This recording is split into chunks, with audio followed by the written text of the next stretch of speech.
Picture this: rolling green hills in the Spanish countryside, ancient oak trees stretching to the horizon, and thousands of sleek, dark pigs roaming peacefully under the warm sun. You've probably seen the final product in luxury gourmet shops in Manhattan, Tokyo, or London. A single leg of authentic Jamón Ibérico de Bellotta, sliced wafer thin, selling for $1,200, $2,000, or even $4,000. To the casual observer, owning a black Iberian pig breeding farm sounds like the ultimate agricultural gold mine. You buy some historic land, let the pigs wander around eating wild acorns, and watch the cash flow directly into your bank account. But that romantic postcard is a total illusion. Behind the luxury packaging lies one of the most volatile, land-inefficient, and financially punishing operations in modern agriculture.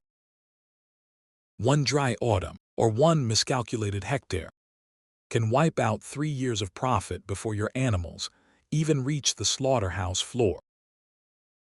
Because breeding black Iberian pigs isn't actually a livestock business. It is an ultra-high-stakes game of ancient forestry management and seasonal climate speculation. To understand why this business is so deceptively complex, you first have to realize that not all Iberian pigs are created equal. The entire industry is governed by a strict, government-regulated color label system that completely splits the market into 4 distinct financial models. At the very top is the black label. This is the undisputed crown jewel, often called pata negra. To earn this label, the pig must have 100% certified pure Iberian genetics. It must spend the final months of its life completely free-range in the traditional oak forest, feeding exclusively on wild acorns and grasses. This tier commands the highest margins in the global meat market, but it demands an astonishing amount of land, often up to 2 full hectares per individual animal. Next down is the red label. These pigs enjoy the exact same wild acorn diet and free-range lifestyle, but their genetics are crossbred, typically crossed with the fast-growing American Duroc pig. Crossbreeding gives breeders larger litters and faster growth rates, but the meat sells at a noticeable discount. Then comes the green label. In this category, pigs are raised outdoors, but their diet consists primarily of commercial grain feed, with little to no acorn foraging. It offers predictable growth curves and lower land requirements, but strips away the luxury, acorn-finished marketing premium. Finally, the white label. This is conventional, intensive industrial farming. Pigs are raised indoors on commercial grain feed. Volume is high, margins are razor-thin, and the operation is completely disconnected from the ancient oak woodland ecosystem. If you operate an authentic breeding farm, your entire business model depends on which label you target. Choose white label, and you compete on pennies against industrial pork conglomerates. Choose black label, and you step into an ultra-luxury niche, where your cost structure looks unlike anything else in modern farming. Most prospective breeders calculate the basics. They price out the breeding stock, basic shelters, and feed troughs. But in the world of purebred Iberian breeding, the real capital requirements are hidden beneath layers of ecology and regulation. First, there is the cost of the ancient canopy. You cannot simply buy empty farmland and plant oak trees. A cork oak takes 30 to 50 years to produce a mature acorn canopy, capable of sustaining grazing herds. That means new entrants must acquire existing, centuries-old protected estates. Prime grazing land commands an immense real estate premium. Then, there are the pedigree audits. Maintaining certified purebred status requires continuous regulatory oversight. Breeders must register every single animal with official herd books. This involves mandatory DNA testing, official tagging, independent veterinary inspections, and strict audit trails. A single administrative error can strip an entire generation of its purebred designation. You also have to survive the biological capital lockup. Industrial pigs produce large litters that reach market weight in under 6 months. Pure Iberian pigs, by contrast, are primitive biological machines. Litters are small, and a certified acorn-finished pig takes 14 to 24 months to mature. That is nearly 2 full years of carrying costs. Veterinary care, insurance, labor, and maintenance before a single dollar of revenue enters the balance sheet. And finally, biosecurity. Because these pigs graze in open wilderness, they share boundaries with disease-carrying wild boars. Protecting the herd requires hundreds of acres of heavy-duty perimeter fencing and quarantine zones that cost tens of thousands of dollars to maintain. This brings us to the core economic engine that governs the entire enterprise. It is a reality that defies every standard rule of industrial manufacturing. We can call it the anti-scale paradox. To maximize your profit margins, you are legally, biologically, and environmentally forced to produce fewer animals. In nearly every modern business, scaling up reduces your average unit cost. An industrial pork producer just builds another barn to make more money. But an authentic Iberian pig breeding, attempting to scale volume, destroys the product entirely.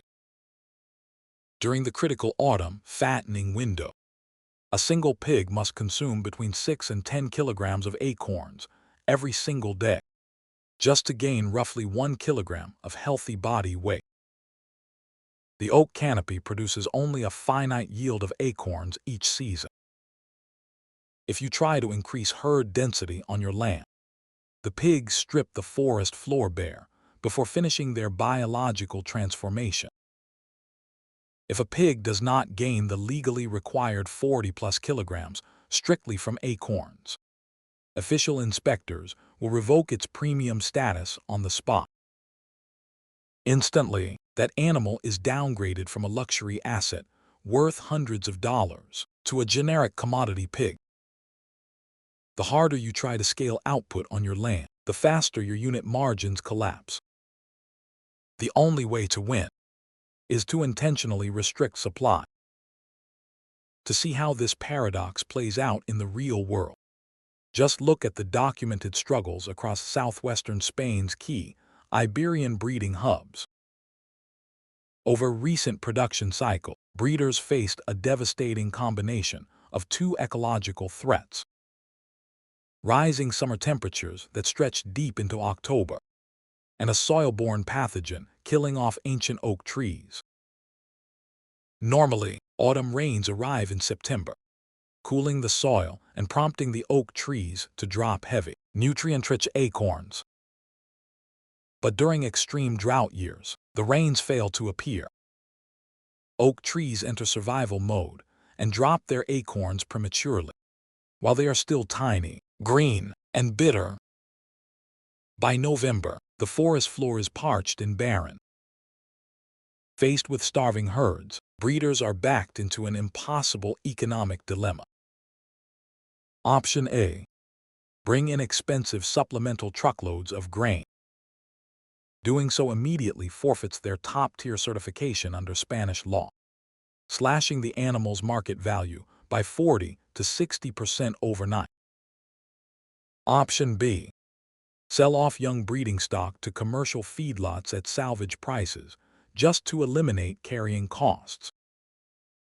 Many farms were forced to reduce their active breeding herds by 20 to 30%, simply because the natural carrying capacity of the land had temporarily broken down. A breeder is never entirely in control of their balance sheet. Their financial destiny is tied directly to the moisture and biological resilience of an ancient forest. Because fixed operating costs remain relatively constant, annual financial returns swing wildly between two extremes. In a favorable year, generous spring rains saturate the soil, and the oak trees produce an abundant crop of plump, carbohydrate-rich acorns. The young pigs roam freely, gorging on sweet acorns naturally packed with oleic acid, the chemical compound responsible for the meat's world-famous melt-in-the-mouth texture. The animals gain weight rapidly without the farm buying a single bag of supplemental commercial feed. When the slaughterhouse auctions open, processors compete aggressively. In a year like this, net operating margins can comfortably reach 25 to 35%. But in an adverse year, the entire equation unravels. A scorching summer extends straight through October. With natural forage depleted, the breeder is hit with a double financial blow. Skyrocketing bills for emergency grain feed, paired with the grim knowledge that their final product cannot legally qualify for top-tier pricing. Labor, land taxes, and real estate debt remain completely unchanged. The farm is forced to sell downgraded animals into a depressed market, resulting in severe operational deficits that can take 3 to 4 consecutive successful harvests to fully recover. At its core, owning a black Iberian pig breeding farm provides a masterclass in economic humility. In an era dominated by hyper-efficient industrial agriculture and infinite digital scale, the black Iberian pig remains a rare reminder that true luxury cannot be mass-produced. It can only exist by surrendering completely to the rigid limits of nature.